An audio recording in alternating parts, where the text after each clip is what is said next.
If I told you you could become a millionaire in a few months, you will probably roll your eyes. You will probably won't believe me. But I get it. It sounds too good to be true. But if you search the journey of Jordan Wedge, Beheza, and Dave Fogarty, you will know that it is totally possible. These are people who started dropshipping not too long ago, and now they are millionaires, growing their net worth every single day. They did not start with some secret advantage or endless piles of cash.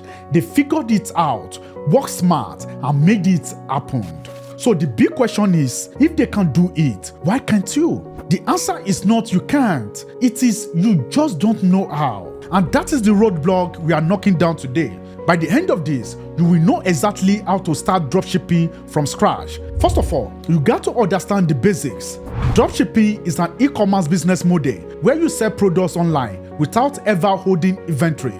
Yes, no warehouses, no upfront stock investments, no worrying about shipping logistics. It is as easy as it sounds. So why is dropshipping such a great option for you? Simple. Because it is one of the most accessible ways to create a passive income stream in today's digital economy.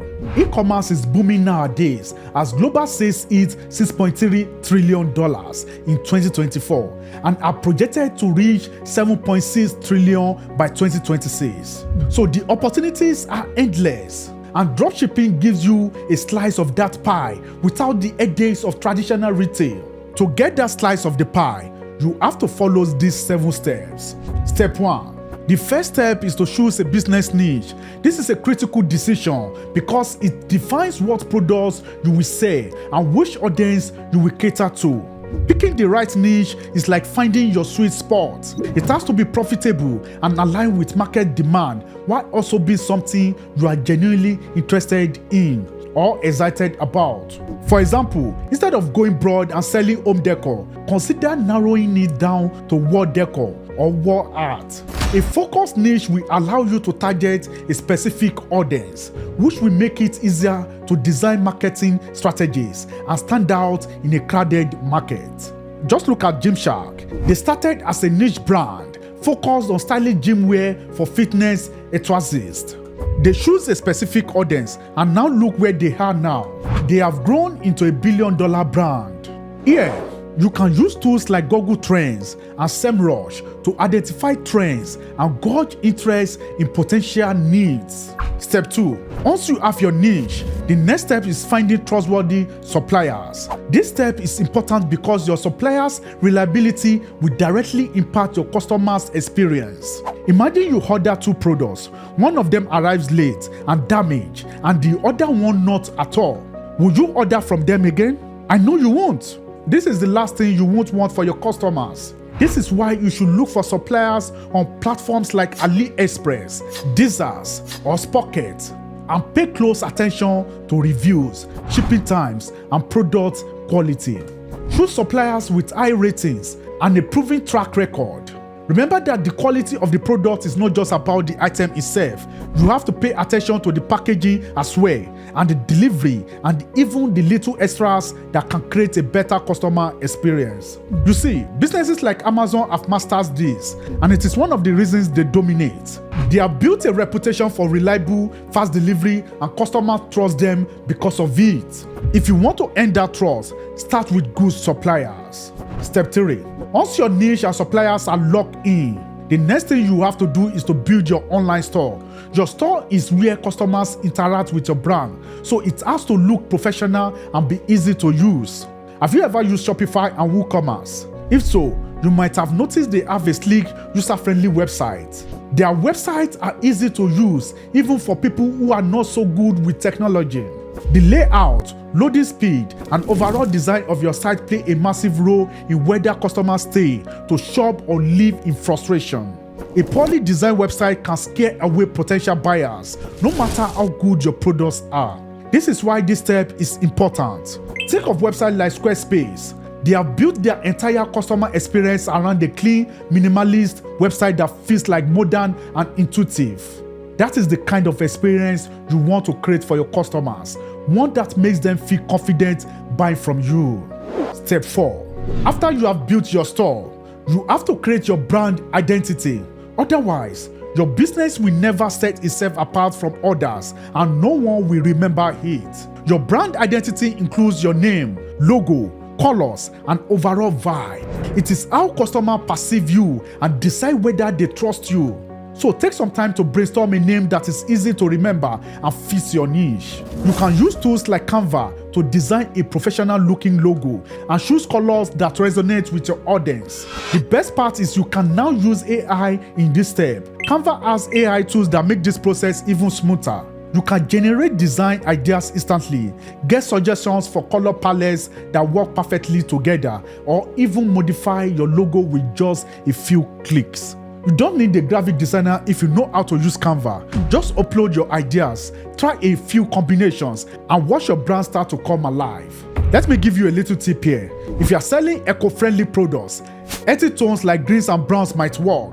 If your niche is tech gadgets, bold and modern colors like black and neo blue could be a better fit. A well thought out brand identity builds trust and recognition, which is important for long-time success. Look at Nike, for example. Their simple swoosh logo and just do its slogan are instantly recognizable and have become known for quality and performance. That is the kind of connection you want to create with your audience. Step 5. After setting up your store and brand identity, the next steps are to lay the groundwork to make sure your business runs smoothly, legally, and profitably. Finances are our first topic of discussion here. This is not the most exciting part, but trust me, it's one of the most important. Start by setting up a dedicated business bank account. This will help you keep your personal and business finances separate, making accounting easier and keeping you out of trouble come tax season. You can use platforms like PayPal or Stripe, which are popular for dropshipping transactions, and they often require a linked business account for proper integration. When it comes to pricing your products, don't just slap on a random number. Consider all the fees you'll be paying. For example, transaction fees, payment processor fees, which can range from 2.9% plus $0.30 per transaction, shipping costs, and even taxes. For example, Shopify charges a standard transaction fee, and suppliers may have their own charges too. You have to aim for a profit margin of at least 20 to 30% to make sure your business remains viable. Here, you can use tools like QuickBooks or Wave to track expenses and revenue, so you always know where your money is going. Step 6. Next, you have to register your business. This might sound intimidating, but you have to take the first step to protect your business legally.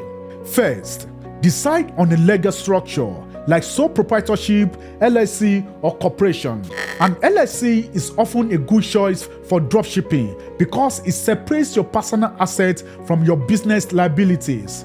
It offers some legal protection. After that, you will need to register your business name and get any required license or permits, which vary depending on your location.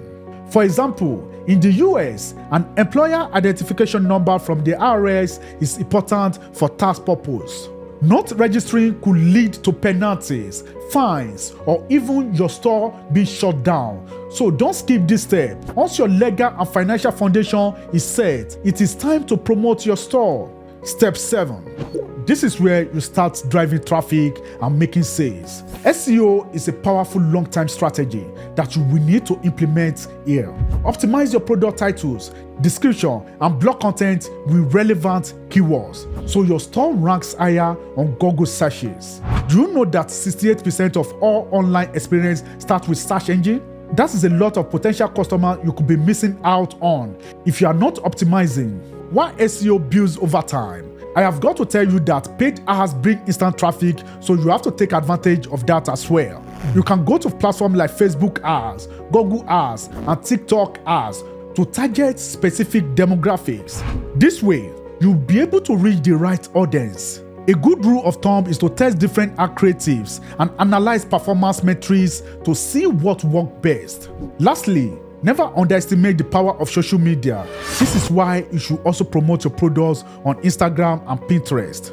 Not just that, post videos on TikTok because you never know what might go viral overnight. And that's all.